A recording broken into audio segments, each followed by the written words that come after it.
Auto theft is a major issue right across the country right now. We are reporting on this almost daily. We know people are feeling very, very frustrated. The federal government coming out with details of an action plan earlier this week saying they will get tougher with penalties, also provide more tools for the emergency responders here. And we thought it would be a good idea to talk to some of those people who are on the front lines, who are investigating. I want to bring in Detective Sergeant Pat Smythe with York Regional Police here with the Auto Cargo Theft Unit. This is something you're seeing all the time. Give us a sense, Detective Sergeant, how often you are seeing these car thefts in your region. Well, when I took over the unit probably 5 years ago, we were losing approximately 800 cars a year. That has increased to probably over 4,000 a year now. Wow. So every single day this is coming across your desk? Oh, multiple times a day. And what are you hearing from drivers? They must be frustrated and in some cases traumatized by this. I mean, it's an attack on this is your personal vehicle. You've got personal items in there, somebody takes your vehicle, and now you're at a loss, and vehicles it's improving on being able to get vehicles again, but there was a period of time where drivers couldn't get those vehicles. Yeah. So. Now, we want to talk a bit about this video that you cut for our newsroom. It's with York Regional Police. It's an ongoing investigation. This is known as the relay theft. So what is it that our viewers are going to see on the screen now? So it's a type of attack. It's called a SARA attack. So it's a signal amplification relay attack. We just call it a relay attack. And basically what it is there's two individuals that are working together, two thieves that are working together. One will go up to the door of the house. At that point in time, he's got an electronic device he usually carries on his back.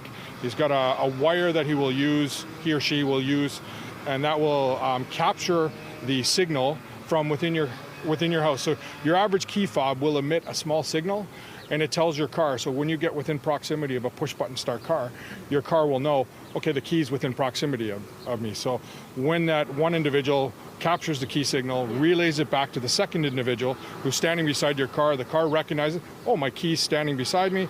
So now it'll allow you to open the door. It'll allow you to get in and now start the car as well. What also struck me with that video so quick, you saw the one suspect at the front door and then another person clearly standing by the car waiting for that signal.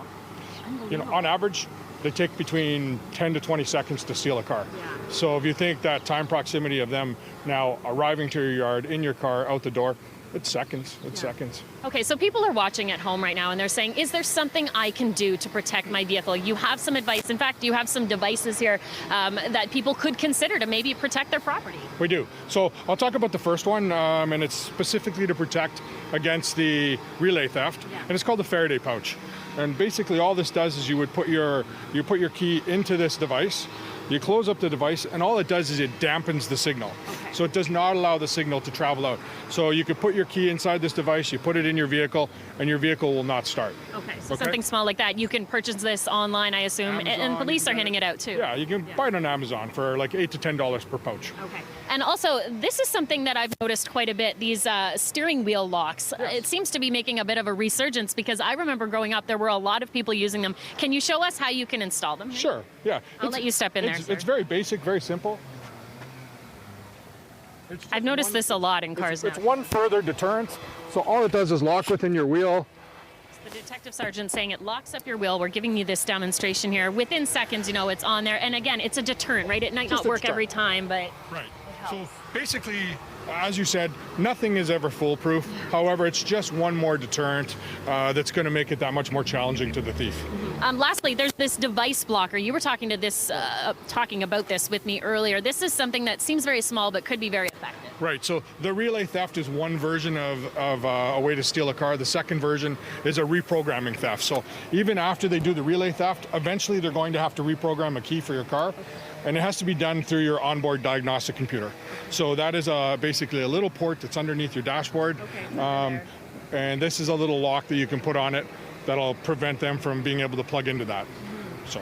And again, a deterrent for something like this. Another deterrent, right? Yes. Okay. So, I mean, this is just something people can consider. Obviously, you and your department very, very busy of this, but we're hoping that our audience is watching and maybe saying, hey, this might protect my stuff. Brake locks also kind of coming back, it seems? They are, yes. There's a little locking device that can either go on your gas pedal or your brake lock, which I think he was just looking at. And basically, that'll stop you from depressing the pedal. So when you're trying to start the car, trying to turn it on, it's just another thing that they would have to either cut off or turn off. Yeah. These are like deterrent items, but there's also other items you can get as a vehicle owner. You can get GPSs, and not that we're working specifically with Apple or anything. It's just it's a common item that's out there is an Apple AirTag. You can hide them within your car. You can hide the GPS in your car. It helps us recover your car after. Okay. So that would be the other thing, right? You call the police, notify them, hey, my car's been stolen. That could help you track down the vehicle wherever it ends up. Absolutely, it does. Detective Sergeant, thank you for making the time to come down and driving through our traffic. This is such an important topic, and we really want to share these tips with our viewers. So thank you, sir. Pleasure meeting you. We appreciate it. Good luck with all of the ongoing investigations.